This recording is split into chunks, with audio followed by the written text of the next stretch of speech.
Do we have to sit in Tashahhud in second Rak'ah of Witr?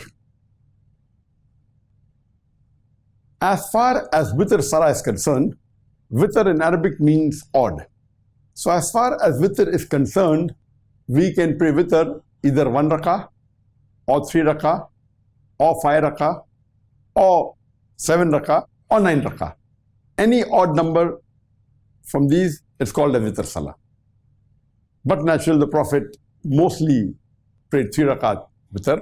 The question is that do we have to sit in Tashahhud in the second Rak'ah? He didn't mention which Witr. Is it 1 Rak'ah Witr, 3 Rak'ah, or 5, or 7, or 9? But mainly he'll be referring to the 3 Rak'ah Witr. As far as 1 Rak'ah is concerned, of course, you have to sit in that 1 Rak'ah in Tashahhud.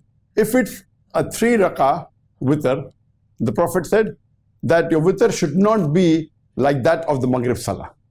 So the more appropriate method of praying Witr, if you're praying 3 Rak'ah, is either to pray 2 Rak'ah and say the Taslim, and then pray 1 Rak'ah after that, it becomes 3 Rak'ah. Or you pray 3 Rak'ah together, but you only sit in the last Rak'ah in the Tashahhud. You do not sit for Tashahhud in the second Rak'ah to follow the command of the Prophet that do not let your Witr be similar to the Maghrib Salah. So if you're praying 3 Rak'ah Salah, you should not sit in Tashahhud in the second Rak'ah. You only sit for Tashahhud in the last Rak'ah, that's the third Rak'ah. If you're praying 5 Rak'ah, you do not sit in Tashahhud for the first 4 Rak'ahs. Only in the last Rak'ah, in the 5th Rak'ah, you sit for Tashahhud.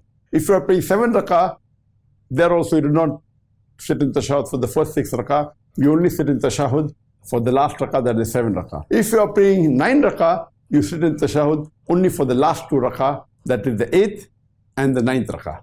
So this you get from the authentic hadith of the beloved Prophet, and hope that answers the question.